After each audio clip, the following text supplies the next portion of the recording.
the messenger was one of a platform, one of a foundation. You see, quite often when a building is built and people praise the architecture of that building, it's very seldom that people look at the strong foundation upon which that building stands. And that, in the life of the messenger, represents Khadija radiallahu anha.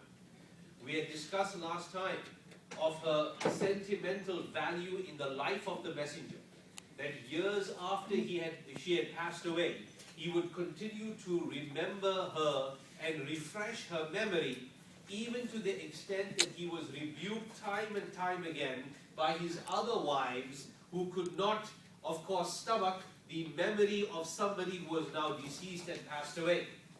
Also, we recall the all-important statement of the messenger, who mentioned once that آمنت بي حين كفرت بي, and that was the concluding remark of last time we met, that Rasulullah sallallahu alaihi wasallam, the messenger, said in memory of her that آمنت بي حين كفرت بي الناس, that she believed in me when everybody else did not believe in me. She spent on me when everybody else refused to spend on me in the way. For, as we had also discussed, spending at that time was not a spending on luxury items, but rather it was spending on the necessities of Islam, especially taking care of the visitors that were coming from far and abroad to listen to the advice of the messenger and inquiring about this deen and this new faith.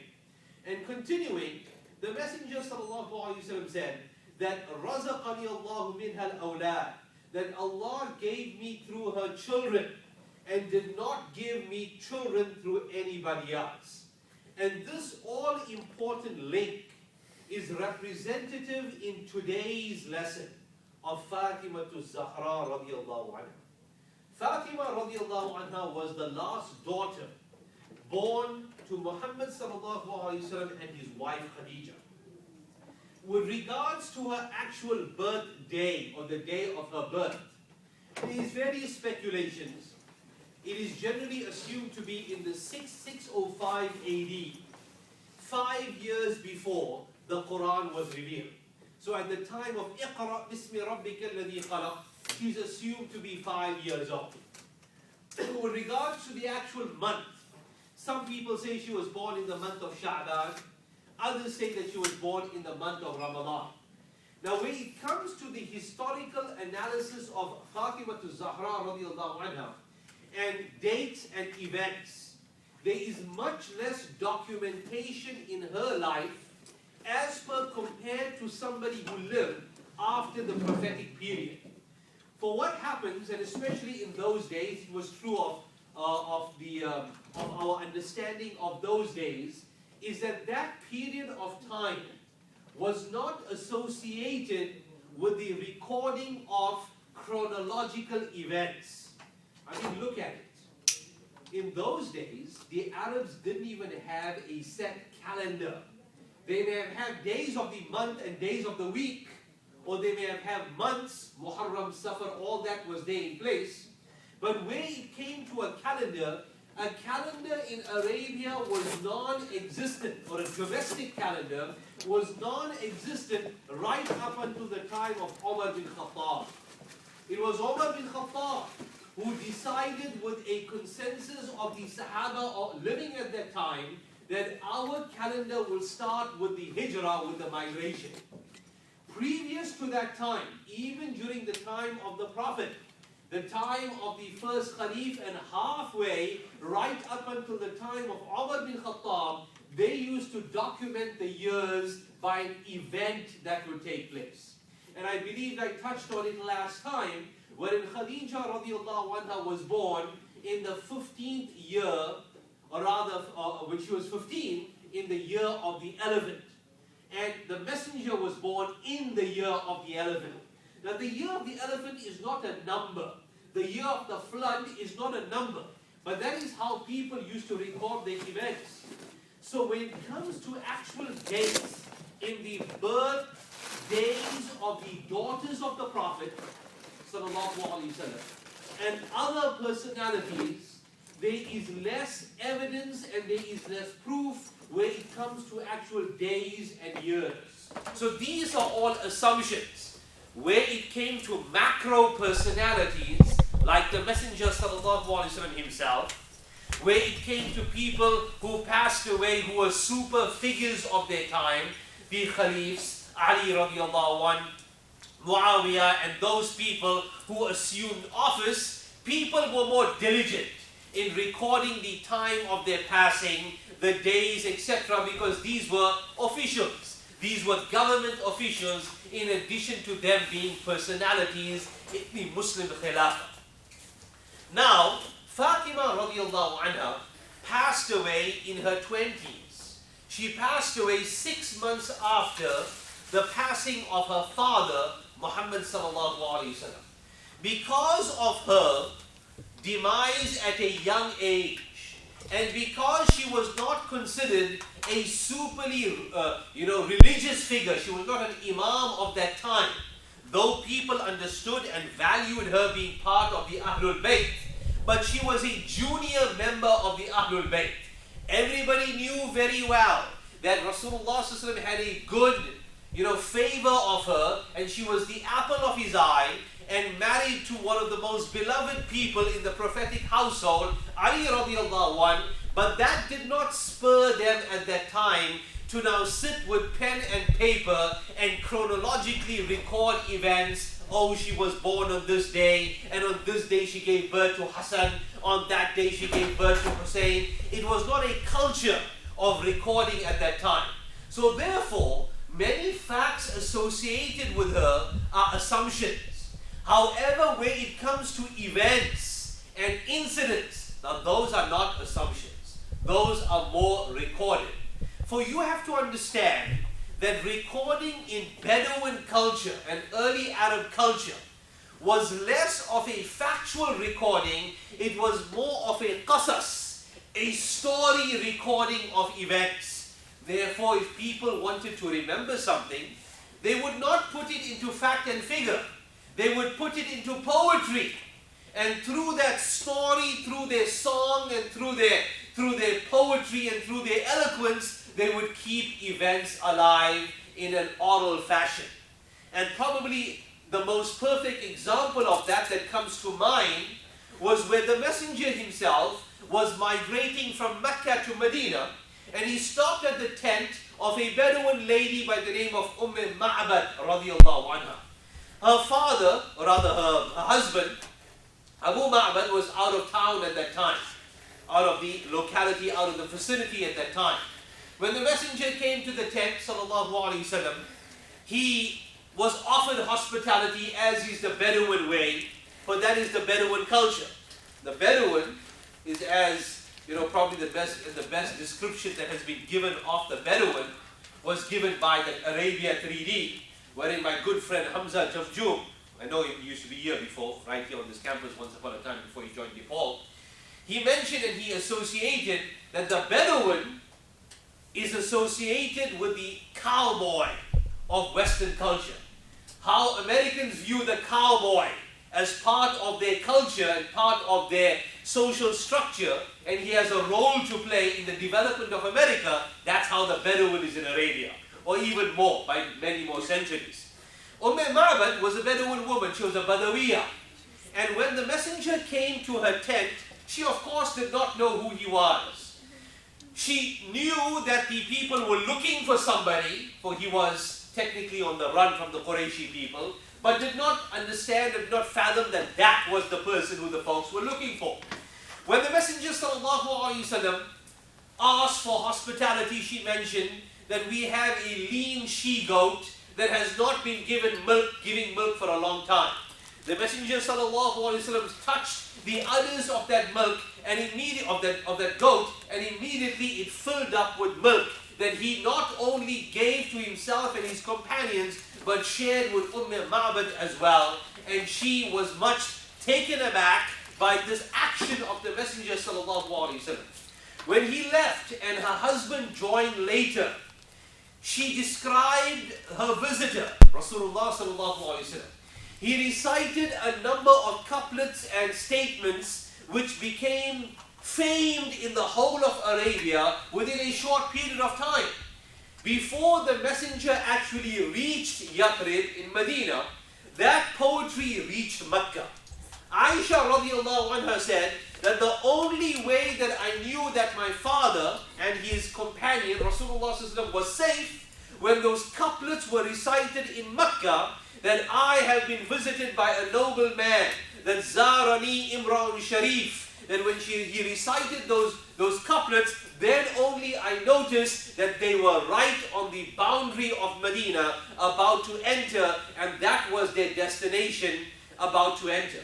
So where it comes to the recording of events, and this is so true with any personality, including today's personality of Fatimah Zahra radiallahu anha, it is more a qisas, more a documentation of events. Nonetheless, Fatimah Zahra radiallahu anha lived with her parents in Makkatul Mukarramah, and what is exclusive about her is that the normal Arab practice was to send children away in their infancy to be nurtured either by the Bedouin tribes outside or by distant relatives on the edge of the city, of the town. Now this was something which was well enforced in Arabia all over at that period of time. The idea was, for the boys in particular, is that when they will be sent away to the outlying areas, they would learn the pristine Arabic language from the Bedouins. And they will benefit from the clean environment of the rural living, and they will come back stronger, free of disease that would normally be associated with city living and city life. In the case of the girls, they were more particular regarding them. What they would do is that they would send the girl over to an aunt, a khala or somebody, who also had a child, and the khala would suckle this girl and send her child over to this family so that a greater bond would be created. So that this child would know the extended family and would not just be associated with the scent and the milk of her mother or his mother, but rather be associated with the greater tribal link. And this is how society was developed in those days in particular. And this is not uncommon.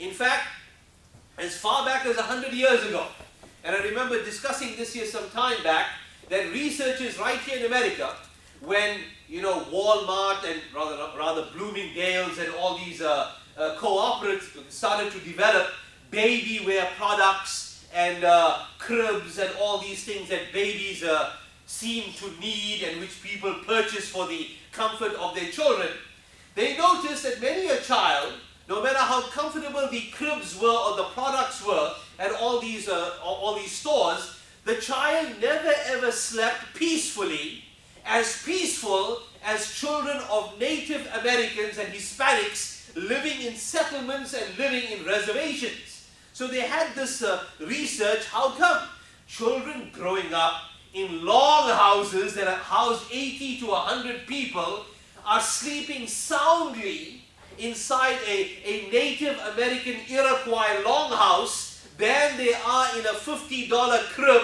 or bedding from Bloomingdale's or from Macy's of the sort. And they found that it was to do with the scent, that the child associates with the tribal scent. And when they get used to the tribal scent, that breeds a sense of security inside the child instead of something fictitious. They understood this here very well. However, this was not applied in the case of Fatimah Zahra radiallahu anha. She was different from all her sisters in the sense that the Messenger sallallahu alaihi wasallam and his wife insisted that she remain at home. What was the hikmah? What was the wisdom? Well, it is assumed that she grew up round about the time of Islam. And Rasulullah sort of had this intuition inside him that the message that I have just received will not go down with many a person.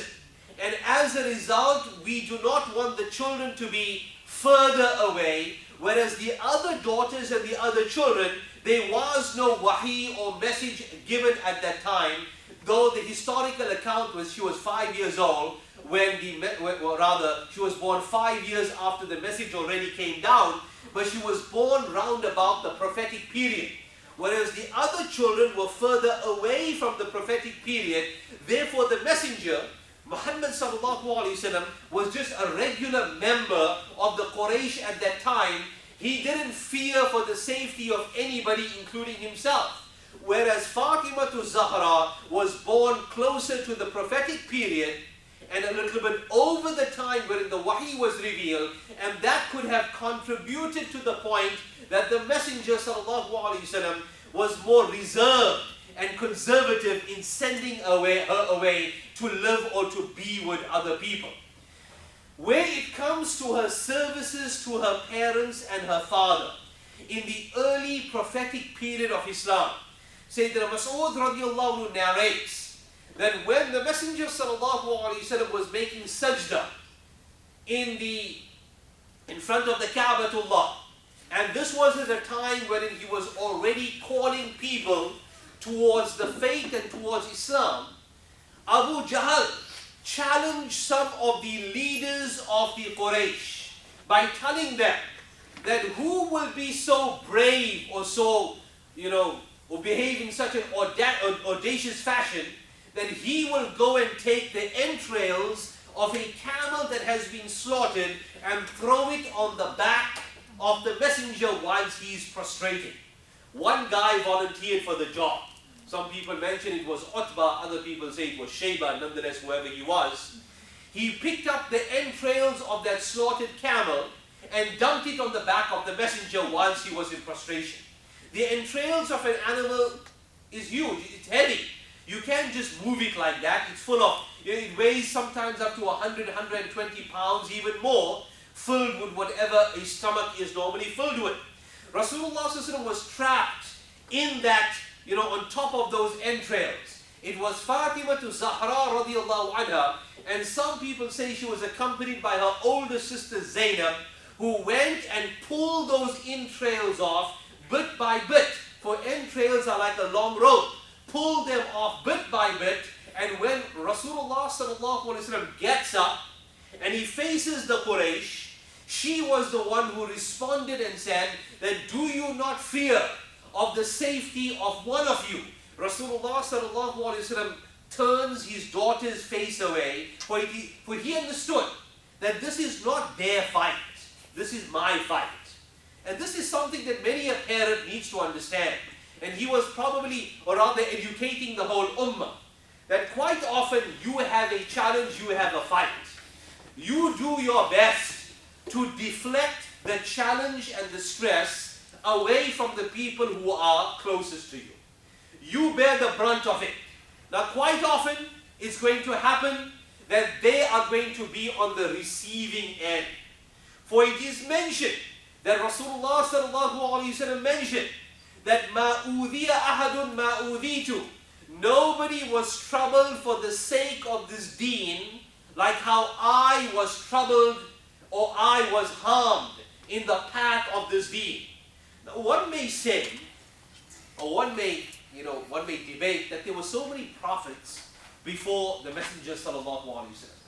Thousands of them. Some of them were killed for the sake of deen. Others were exiled. Different trials and tribulations from a physical point of view came to a different number of them.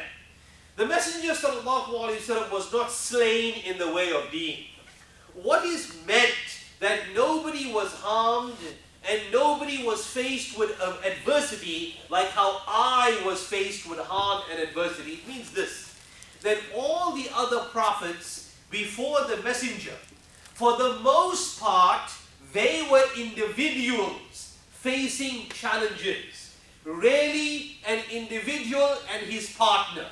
And even more rare, an entire family of those that chose to follow the right way and the messenger of the time facing a challenge. But for the most part, it was an individual action.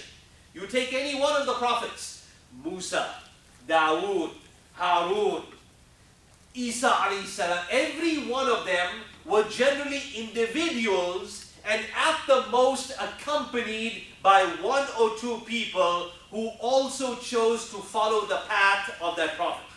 Wherein in the case of the Messenger sallallahu alaihi wasallam, it was dozens and thousands of people who chose that path and the difficulty and the challenge of that path as well.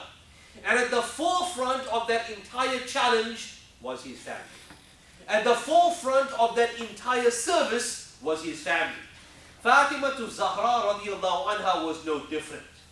And to illustrate her yearning and her pleas to her father, whenever he used to return back from a journey, the first house that he would visit was the house of Fatimah Zahra radiallahu anha, nobody else. Not his wives, not his friends, but the house of his daughter. Now, one must understand that at that time, especially in the Madani life, she was the only surviving daughter at that time. The other daughters had already by that time passed away. During the initial days in Makkatul Mukarramah, Kulsum and Ruqayya radiallahu anhuma had passed away. A little while later, after Badr and Uhud, Zainab radiallahu anha, having been joined up with her husband once again, the oldest daughter, had passed away. Fatimah Zahra radiallahu anha was the only one to live right throughout the life of the Prophet and passed away 6 months later on. So as far as blood relations were concerned, not spousal, but blood relations, she was the only surviving and rather the closest at that time. Yes, the cousins and the uncles were there, but they can never be the same as your flesh and blood, as your child. Fatimah Zahra radiallahu anha was the only one at that time. So whenever returning back from a journey, the first house that he would come to would be the house of Fatimah Zahra. On one occasion, and Hakim narrates this here, it is part of a long narration, wherein he came back after the battle of Tabuk. And Fatimah Zahra radiallahu anha comments on the features of her father, where she says that, Ya abata, that, oh my dear father, قَدْ إِخْشَوْشَنَتْ ثِيَابُكْ, that your clothes have become disheveled, your color has changed. For traveling in those days, and especially considered that at this time the Messenger sallallahu alaihi wasallam is in his late 50s, he's not a young man anymore, he is advanced in his age, and the Battle of Tabuk in particular was in the searing heat of summer. The Messenger and his companions were out for a good few number of weeks, out in the northern desert against the Roman Empire, and they came back in the searing heat as well. She comments and she says that your clothes have become tattered and torn. Your color from your cheeks has changed. Why don't you stay behind? We listen to you. You don't need to go out far and wide and propagate to the people. Other people will do it for you. You can stay right here. The Messenger sallallahu alaihi wasallam wipes away the tears of sorrow and joy from the eyes of his daughter Fatimah Zahra radiallahu anha, and says that, oh my dear daughter, la yabqa ala dhahri ard, they will not remain on the surface of the earth, baytu madarin wala wabarin wala sha'r, not a house made of unbaked bricks, not a house made of baked bricks, which refer to dwellings in the city and dwellings in the rural areas, not dwellings made out of a hair tent, except the deen of your father will enter that house, izzan aw dhullan, whether it is with the honor or whether it is with disgrace and whether it is with lowering. People who desire to be an obstacle, a hurdle for the faith of Allah subhanahu wa ta'ala, irrespective, the deen will enter it. Now, the fact that he enters the house of Fatimah Zahra first gives us an indication of his close attachment to her. Yet, even though he was so closely attached to her, where it came to special favors, Fatimah Zahra radiallahu anha in particular was not given any special favors by her father. She was not given anything special, rather on the contrary, to give us an attention, or rather an indication of the high standard that the messenger desired and hoped of her and of her husband, Ali radiallahu anhu, that once when Fatimah to Zahra radiallahu anha, after being in the service of her household and her hands becoming bruised with the work, with the housework and taking care of her domestic responsibilities, her husband Ali radiallahu anhu has pity on her and tells her that just recently a group of slaves have been given to your father and he's distributing them as part of the wealth distribution of Medina. Why don't you go and ask for a servant to help us out with the domestic responsibilities? Fatimah to Zahra radiallahu anha goes to her father in the masjid. But because he is surrounded by a group of people who are also making their requests to him, she feels shy and she backs off. But he sees her. And when he is done, he comes straight to her house. Her house, by the way, was right next door. He desired that Fatimah be next door, so he made a special request of Harisa radiallahu anhu, who was an old neighbor of the area, who already moved his house once for the sake of the messenger, that I desire Fatimah to be right next door to me. And he, of course, requested. He goes next door. And he says, "Oh Fatimah, I see that you came to visit me. Is there any need?" So Ali radiallahu anhu speaks on her behalf by saying that this is Fatimah, that she drawing water from the well, it has left a permanent mark, or rather a blemish, on the skin of her chest, carrying the water close to her. For in those days the buckets were made of leather, and where you hold leather close to your skin, it chafes the skin, it leaves an impression on you which may take years to recover. It gives that permanent bruise or that permanent scar on you if it is too close to your body. Then he says that Fatima, drawing water, has developed calluses on her hand. She has come to you to ask of you for a servant. Rasulullah tells her that, "O Fatima, when it comes to wealth distribution, the orphans of Badr and Uhud are more entitled than you. The orphans of Medina are more entitled to you in any wealth distribution that comes to this town." Now look at the high standards. He could have just said, the Messenger ﷺ received the wealth of Medina, and there were no questions that people would levy against him to ask him, who are you spending on and why are you spending in this particular fashion? Yet to show us that where a person favors somebody and you desire good of them, it is in the best interest of you yourself and them as well that you develop the highest standards possible for them. Those high standards is not cruelty, but rather it is love. But what does he tell her in exchange? He tells her, "O Fatima, I will give you something better than a slave.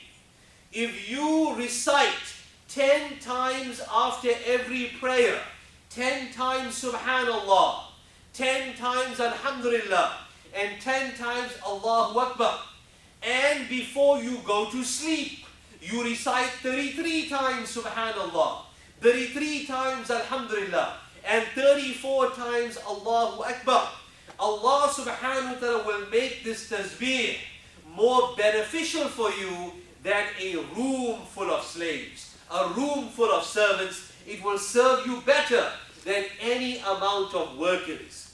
Ali radiallahu anhu says that when I heard that tasbih, I continued to make it part of my daily wird or my daily dhikr, that I would not go to sleep, I would not end the day unless I concluded that tasbih that the Messenger ﷺ gave to his daughter Fatimah to Zahra radiallahu anha. So somebody asked him that, "Did you still remember this tasbih or to make this tasbih during the Battle of Siffin. The Battle of Siffin was an internal war that the Muslims fought amongst themselves. It was probably the most bloodiest war ever in the history of Islam in the first generation. That's the ironic situation, that the bloodiest wars that took place in the first generation of Islam or in any generation of Islam were actually Muslims fighting amongst themselves. The amount of people that died in that one war, the Battle of Siffin, between Ali radiallahu anhu on one side and Muawiyah radiallahu anhu on the other side, the amount of people that died just in that one battle, all the Muslims that were killed fighting the kuffar and the non-Muslims from the first day in Medina right up until the end will not even be 20% of the Muslims that died in the one battle of Siffin of Muslims fighting amongst themselves. Which is an indication that it is an unfortunate situation and it is one that needed to be avoided over and over again. But this is the hukm of Allah subhanahu wa ta'ala, this is the decree of Allah. Nobody can change the decree of Allah. It is up for a person to take lesson from whatever is good and to take a ibrah, an internal lesson from whatever is negative in the history of Islam to take away from. Nonetheless, people asked Ali radiallahu anhu that, did you still remember to make this tasbih during the Battle of Siffin? He said, yes. Even though I was in the middle of that battle, I, even before lying down, made this tasbih and I never forgot it a single day in my life. Fatimah to Zahra radiallahu anha bore Ali radiallahu anhu 5 children altogether. 2 of them survived till adulthood to the point that they bore their own children. They were, the children by the way, Hassan, Hussein radiallahu anhuma. They were the 2 daughters, Zainab and Kulthum. Kulthum radiallahu anha lived to adulthood. She was married but she had no issue.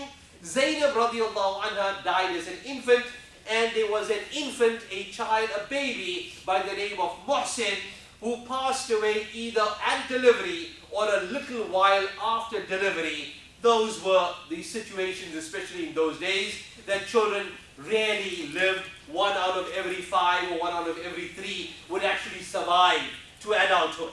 However, the 2 children, Hassan and Hussein radiallahu anhuma, they survived up to today, and they represent the lineage of the Prophet sallallahu alaihi wasallam that exists in the dunya and exists up to today, that Rasulullah sallallahu alaihi wasallam's lineage can be traced through them.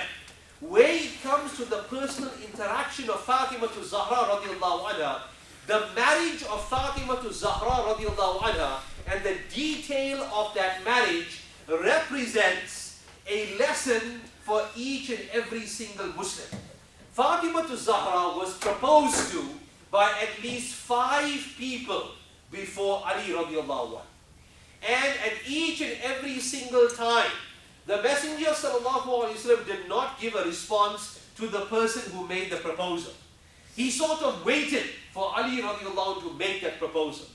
At the time of the proposal, Fatima was 16 and Ali was assumed to be 21 or 22 years old. The actual nikah or marriage was done when she was 16, but her living together with Ali was assumed to be when she was 18 years old and Ali 24 going on 25. This was very rare in Arab culture. For normally, a woman would live with her husband in her early teens and she would start her family in her early, not just Arab culture, but all culture at that time, that in their early teens, that is how they would start their lives. But Rasulullah sallallahu alaihi wasallam delayed the actual living with Ali till a little while later.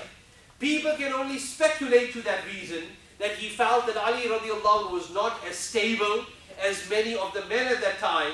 He needed a source of income and he needed certain things in his life so that he could accommodate and he could take care of a bride, and nonetheless the delivery period was waited. There's nothing wrong with that. Provided it is done with all things considered. You can't wait for the guy to become a millionaire before you hand over your daughter to him. Because if that's the case, you'll be handing over your daughter to a bald guy with a pot belly. Because most millionaires, unless you invent something, really wicked that sells overnight, most of them, they only reach their financial prowess when they're like 35 and 40 plus. Can't wait. But that's quite evident in many cultures. It's quite evident in many cultures that the guy is 35, 36, but the girl, or rather the bride, is 18, 19, 20. There's like a huge age gap between the two. And however, this was not so evident in the marriage of Fatimah to Zahra radiallahu anha. Nonetheless, even on the day of the marriage, when Ali radiallahu anhu came for the proposal, Rasulullah asked him, then what do you have? Ali said, I have nothing. I have nothing. Though he had his house, by the way. He had his house. He owned his house, which is very important. You need to own property. So he had his house, but he had nothing in hand. The Messenger ﷺ told him, what about the shield that you got in the battle of Badr? And some people say in the battle of Uhud, that he had as part of his ghanaim, or the spoils of war, a shield. So he says, yes, I still have that shield. The Messenger ﷺ says, okay, sell your shield, do not sell your horse. Because you are a mujahid, you're a soldier, you cannot be without your horse. Sell your shield. He went to Uthman radiallahu anh to sell that shield. The shield was sold for 2.5 uqiyah of silver, which is approximately 480 dirhams. Uthman radiallahu anh bought the shield, gave him over the money, and then gave him over the shield. He said, you know what, this is a wedding present for you. I'm making the purchase so that you can have money in your hand, but this here is your wedding gift from my side. That's after all his brother-in-law. They married to the same sister.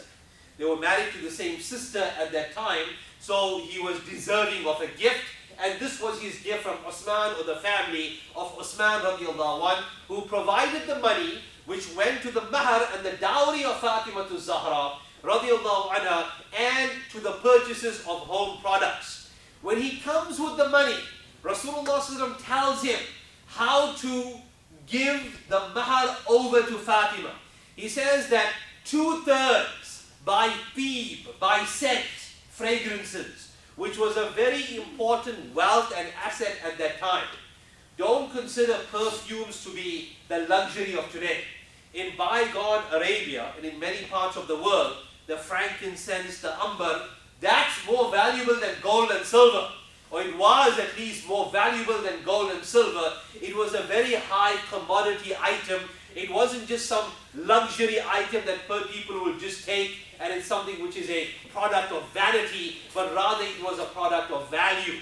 So he tells Ali radiallahu anh, 2/3 put it inside scent, 1/3 inside clothes for Fatimah. So this was done, and this was how the dowry was given over to Fatimah to Zahra radiallahu anha, 2/3 in scent and 1/3 in actual clothes. With regards to the house of Ali radiallahu anh, the house was inspected by the aunts of Rasulullah sallallahu alaihi wasallam to see whether the house was good enough for a bride to live inside. When they came out of the house, they told the Messenger sallallahu alaihi wasallam that Ali has got nothing inside the house. He sleeps in sand, and that was not uncommon. Bachelors in those days had no bedding. What they would do is that all the houses, by the way, were sand. They would make like a mound, like a cot out of sand. And so that the cot was a little bit high above the ground, so the breeze coming inside the door doesn't hit the person sleeping. Like when you are making a camp, what do? You make like a small wall made out of wood. If you're camping out in the open cowboy style, you make like a small wall out of driftwood in the direction of the breeze, so you don't wake up with a stiff neck in the morning in the direction of the breeze. That is what they used to do inside the house, not outside, but inside the house, that they used to make mounds of sand. And bachelors and people who were single used to sleep inside those mounds of sand inside their homes. Rasulullah said, of course, this is unacceptable, you can't sleep like this. So he gave over a bed from his side. In addition to a bed, a bucket, some people say cloth that was used to hang the door as a frame, for Ali had no door. The houses in those days had no doors. Only people who were married used to hang a door of cloth or tent in front of their houses, single people didn't need a door. Why do you need a door? You don't need no door. Or these doors are just, people that have been placed inside houses to distract us from our reality in life. You shouldn't have doors, you shouldn't have windows. Good enough is a roof above your head. It was only married people, for the sake of privacy, that had a screen above their doors. That was given by Rasulullah sallallahu alaihi wasallam. 5 or 6 items were given by Rasulullah sallallahu alaihi wasallam for the household of the Messenger. The bedding, by the way, was an old skin of a ram that was dried out. During the day, they used to put feed for the camel and for the horse on the flip side of the bedding. And during the night, the furry side used to be like their mattress that they used to sleep on, and the cloak of Ali radiallahu anhu used to cover both of them as a top bedding, and that is how they used to double up the usage of their mattress. And this was right up until the time that their children were born, and even beyond. With regards to Fatimah Zahra radiallahu anha, there's a number of incidents regarding her interaction with Ali radiallahu anhu. A number of disputes used to take place inside that house. There is one very well recorded dispute wherein Ali radiallahu anhu had a fight with her, and he left the house for a long period of time. He went to sleep on the stairs of the masjid. Rasulullah sallallahu alaihi wasallam came, picked him up from the stairs, dusted the sand off his back. From then on, Ali radiallahu anhu was given the title by Rasulullah sallallahu alaihi wasallam of Abu Turab. Ali radiallahu anhu's kunya is Abu Turab.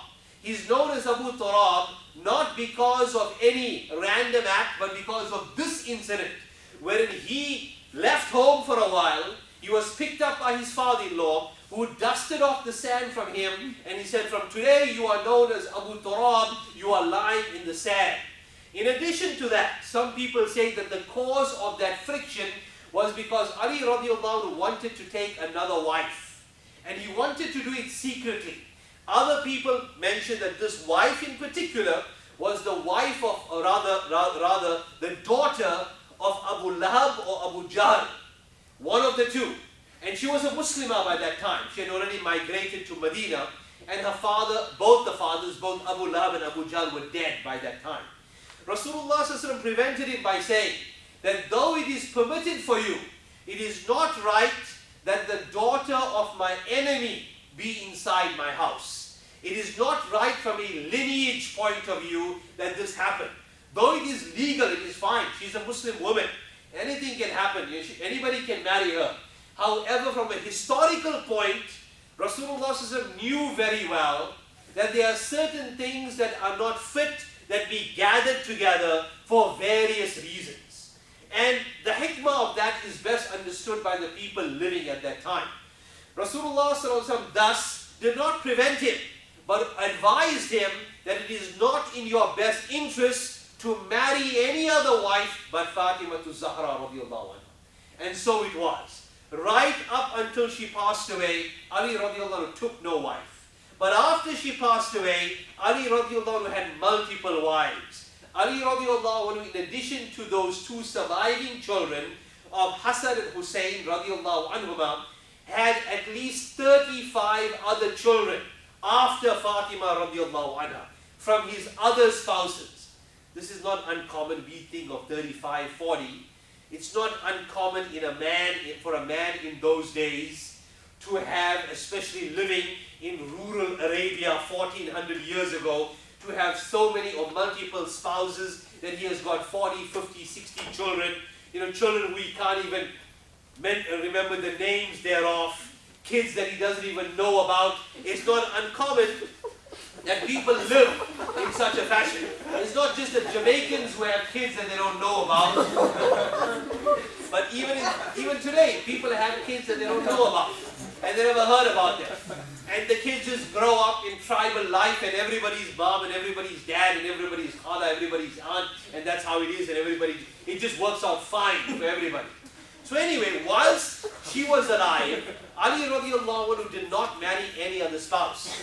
In fact, that particular incident of him being found on the stairs is well recorded, where Rasulullah sallallahu alaihi wasallam brought him home, and he took Ali radiallahu anhu's hand and put it on his navel, the navel of the Messenger sallallahu alaihi wasallam. Of course, he was fully clothed. Took his hand and put it right here. Then he took the hand of Fatimah radiallahu anha and put it also on top of the navel like this. And he said, promise me you'll be happy. Promise me you'll be happy. Until both of them agreed, okay, you will be happy. We fine, we okay, no more fighting. And he left the house then and there. And another indication of Rasulullah's close attachment to them is the incident of the Mubahala. This incident of the Mubahala is a very well, summarized incident and something worthy of discussion, maybe not now, but maybe another time, wherein the Christians of Najran, during the latter prophetic period in Medina, and Islam had spread far and wide, a lot of people, especially people of the book, would come and debate with the Messenger. One of those debates were held by the Christians of Najran. Najran was a very old Christian community, an Arab Christian community. And as we know even today, they're probably the most difficult people to break heads with are the Arab Christians. Everybody else, they're just by the way. But the Arab Christian is like in a different league, in a league all of its own, all of its own. Even in those days as well, in Najran, they had a very vibrant Christian Arab community. They came to the Messenger. In fact, it was that incident wherein the Messenger allowed them to pray inside the masjid.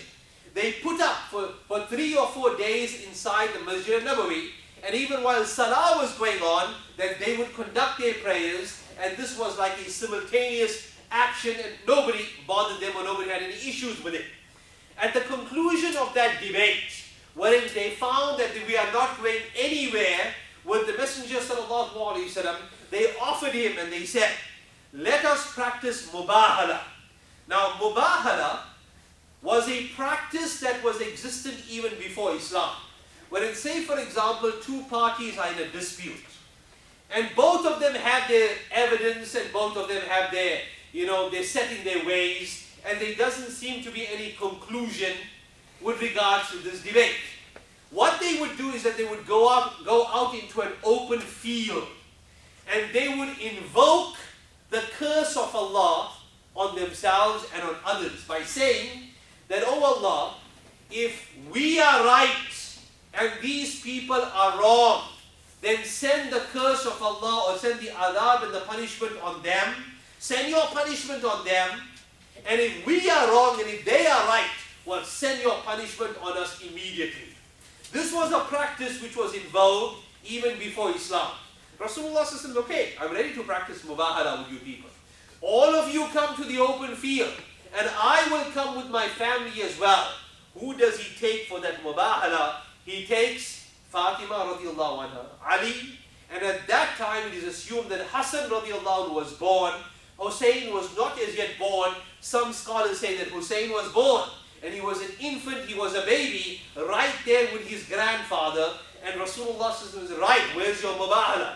Let's do it right now. I have got my party, and you have got your party. But they refuse. They refuse to come to the game, obviously. They refuse to come to it, and the Mubahala actually didn't take place. The Mubahala actually didn't take place as planned, but this is what Allah subhanahu wa ta'ala says, that where Rasulullah tells the Christians of Najran that ta'alaw ila kalimatin, that come to a platform, come to an agreement that is common between you and I, and if we cannot, we are ready to practice this Mubahala right now and immediately.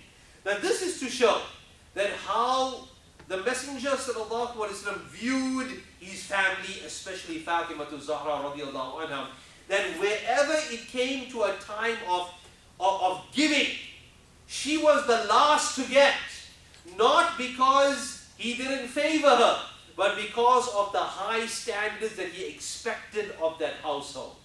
Where it came to putting yourself forward for the defense of deen, he expected his immediate people to be in the forefront, not at the back somewhere. Even then too, there are many life lessons that Fatimah Zahra radiallahu anha gives us, and her husband Ali radiallahu anhu. One of those incidents is where sadaqah and the reward of sadaqah is multiplied by 10. It's an incident well recorded in Bazar, wherein he mentions that one day Ali radiallahu anh was walking in the marketplace. A person requested sadaqah and charity. Ali radiallahu anh sent a message with his son Hassan, tell your mother that the 6 dirhams that I left at home, to give it over and I need to help this man immediately. Fatimah sends a message saying that 6 dirhams is for bread. Ali radiallahu anh says that tell your mother, sends a message back with the kid, that Allah subhanahu wa ta'ala will multiply your sadaqah by 10 and it will be immediate. She sends over the money. Ali radiallahu anh gives it to the person in need. He doesn't move from his spot that he sees a trader leading a camel along. And the trader is asked by Ali radiallahu anh, what's your price for this animal? He says 140. Ali radiallahu anh says, okay, I'm a buyer, but I won't pay you now. I'll pay you before market closes today. The trader says, okay, fine, you're not going to run away, I know you. Take the camel and go. He holds the animal by its reins. He doesn't take a step until another person comes along and says, Anta baya, you a seller? He says, yes, how much? 200. Immediately gives him the money. He sends one of his sons to pay off the trader and sends 60 home. And he tells his son to give a message to the wife, Fatimah to Zahra radiallahu anha, that Allah and His Rasul have always spoken the truth. That whoever gives charity, that the minimum that Allah subhanahu wa ta'ala will give back is ashar. Wallahu yudha'ifu liman yasha. And Allah will multiply for whoever He wants to, but the minimum that you will get back is times 10. In addition to all these life lessons, my respected friends, oh yeah, we were on the topic of the marriage of Fatimah to Zahra radiallahu anha. That marriage, proposed to by Ali radiallahu anha, the nikah, or the kitab, the ceremony, was done by Rasulullah sallallahu alaihi wasallam himself. The food was cooked by Aisha radiallahu anha and Salama radiallahu anha, the two wives of Rasulullah sallallahu alaihi wasallam. The food that was prepared was half a sa', 1.8 kilograms of barley, with goat cheese, with olive oil, and with a bit of honey. That was the wedding feast of Fatimah radiallahu anha that was prepared within a moment. Doesn't take long to prepare these particular type of items. The aunts of Rasulullah prepared the house of Ali radiallahu anha by cleaning it up, and they took soft sand, or rather beach sand, alluvial sand, and they covered the floor of Ali radiallahu anha in preparation for the coming of Fatimah radiallahu anha. Fatimah radiallahu anha's bridesmaid, or maid in honor, was Asma bint Umais radiallahu anha, the widow of Ja'far bin Abi Talib, later to be married to Abu Bakr radiallahu anhu. But by that time, she was assumed to have already lost her husband, and she was of course married to the cousin of Rasulullah. Ja'far is the cousin of Rasulullah. He was made shaheed in the Battle of Mota and left 3 sons under the care of his wife Asma radiallahu anha. She was the one who was the bride or the maid of honor for Fatimah radiallahu anha, in the sense that she prepared her dress. Her dress was a dress that was worn by all the brides of Medina. And her scarf was a similar scarf. In fact, years later, Aisha radiallahu anha commented on that particular scarf, which she also wore, by mentioning that the scarf that used to go around the head of the brides of Medina today, and this is of course later on after the time of the Prophet sallallahu alaihi wasallam, the scarf that the brides used to wear in Medina, today not even the slave girls will want to look at that scarf. Yet this was the scarf and the khimar worn by the brides of Medina, and she borrowed that scarf, and that was the bridal scarf and the bridal dress that used to go around all the brides. For they used to design the clothes in such a way that it didn't require a perfect fit. It used to have knots, and the fatter, or rather the larger the bride, they used to open up more knots to the side, and the skinnier the bride, the more knots they used to tie up to the, on the side. It all depends on the body contouring of the bride that they used to open up or they used to loosen the knots around the dress. That is how most of the clothes used to be designed in those particular days. It was a one size fit all, and the knots determined then how it would be reduced or it would be increased in weight and in gait, depending upon the person wearing it. So anyway, this was the marriage of Fatimah to Zahra radiallahu anha. On the eve of that nikah, on the eve of that marriage, Asma radiallahu anha takes Fatimah to Zahra to her matrimonial home.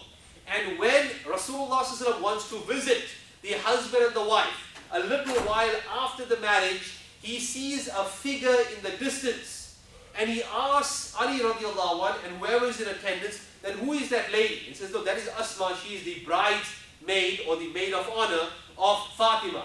He comments and he says, may Allah subhanahu wa ta'ala bless her, for it is best that whenever a young girl gets married, that she has somebody in attendance to take care of her. Because you need that bridesmaid, or you need that best man to be at your side, to remember things that you would have otherwise forgot and you did not, and you had taken for granted. Nonetheless, when Rasulullah sought privacy, he asked for a bowl of water. He gargled with that bowl of water, swished it around his mouth, put it back inside the bowl. He recited the Ma'awwadatain, Qul a'udhu bil falaq wa bin nas. He recited Ayatul Kursi, certain other ayats, and he sprinkled the water on the chest of Ali radiallahu anh and on his bride, his daughter, rather Fatimah to Zahra radiallahu anh, the bride of Ali. He sprinkled it on both of them by saying, Barakallahu feek, may Allah bless you, may Allah bless upon you, and may Allah bless you with pious offspring. And then he took his leave of that room, and of course he let the husband and the wife be, and this was the start of their matrimonial life. These are some snippets and incidents of the life of Fatimah to Zahra radiallahu anha that we can of course learn from and we can appreciate. But one point in conclusion is the poetry of Fatimah to Zahra radiallahu anha. You see, when you come to a character of a person, you can best gauge who they were and their depth from what they wrote, from what they said, and the poetry that they composed in their lifetime. And of course, what other people said about them. Fatimah to Zahra radiallahu anha was one of the last few people to visit Rasulullah sallallahu alaihi wasallam before he passed away. Aisha radiallahu anha was there. And she says that when Fatimah came inside the room, and Rasulullah sallallahu alaihi wasallam by that time was in his maradul wafat, he was about to pass away. It was like maybe half a day or a day before the pangs and the pains of death had already started. He whispered inside her ear. She started to cry. Then when he saw her sadness, he whispered again, and then she started to smile. Years later, or rather a while later, I asked Fatima that what was that conversation all about. Fatima to Zahra says, I couldn't tell you the conversation whilst he was still alive, but now that he has passed away, it's no longer a secret. He whispered inside my ear the first time, saying that I'm about to pass away and this is our final meeting. I started to cry. But then he responded by whispering in the other ear by saying that of the people of my family, you will be the first that will join me. And that made me happy that at least I will be the first of the people to be reunited with the messenger. On the day of the passing of Rasulullah sallallahu alaihi wasallam, she recited these couplets by saying that Ya Abata Ajaba Rabban Da'a, that oh my dear father, he had responded to his Rabb who called him. Ya Abata ila Jibreel nan'a, that oh my dear father, to Jibreel do we lament your passing, which is like to the largest living thing, Jibreel, do we complain, do we lament that you have left us and that you have passed away. In fact, she was so upset at the passing of her father that when Anas radiallahu anhu returned home after the burial of Rasulullah sallallahu alaihi wasallam, she responded to him and said that, Ya Anas, Atibta, were you happy when you dumped sand on the body of Rasulullah sallallahu alaihi wasallam? Now she didn't say this to make him feel bad. People, when they are in a state, they say things that, you know, they later on, everybody understands that they don't actually mean it, but this is to understand the depth of the sorrow that she felt at the passing of her father, sallallahu alaihi wasallam. That being said, Fatimah Zahra radiallahu anha only lived 6 months or so after her passing. Now, where it comes to the history of Fatimah and her position, where it comes to Sunni belief and where it comes to Shia belief, there may be two conflicting or two worlds of doctrines wherein it comes to Fatimah radiallahu anha, especially her existence after the time of Rasulullah sallallahu alaihi wasallam. Sunni teachings maintain that she maintained a cordial relationship with the Khulafa and everybody after her. Sunni teachings do tell us, and this is common between the Sunni and the Shia teachings, that there was an argument between her and Abu Bakr radiallahu anhu. When Rasulullah passed away, Abu Bakr radiallahu anhu mentioned that all the inheritance of the Prophet is sadaqah. Nobody is going to inherit from the Prophet sallallahu alaihi wasallam, and not just him, all the prophets before him do not leave an inheritance. It is waqf, it is sadaqah, a charity for the Muslims after him. Fatimah radiallahu anhu was not in agreement, because Rasulullah sallallahu, when he passed away, left a huge property in Fadak, an area to the north of Medina. She wanted that, for she was the only surviving blood relative of Rasulullah sallallahu alaihi wasallam. Abu Bakr radiallahu anhu refused by saying and by telling her that I will give you my property, I will give you what belongs to others, but I cannot give you, for I've heard Rasulullah sallallahu alaihi wasallam saying that whatever is the property of a prophet does not go to anybody, it goes to the Muslims. His wives are never married, and his property is never distributed, for his death is like a special type of death that is not categorized like the death and like the passing of anybody else. That continued to remain a feud for a long period of time.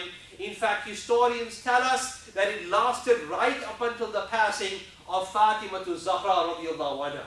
That being said, the passing of Fatimah Zahra radiallahu anha was in the middle of the night. Nobody knows exactly when, nobody knows where her exact qabr is for that matter.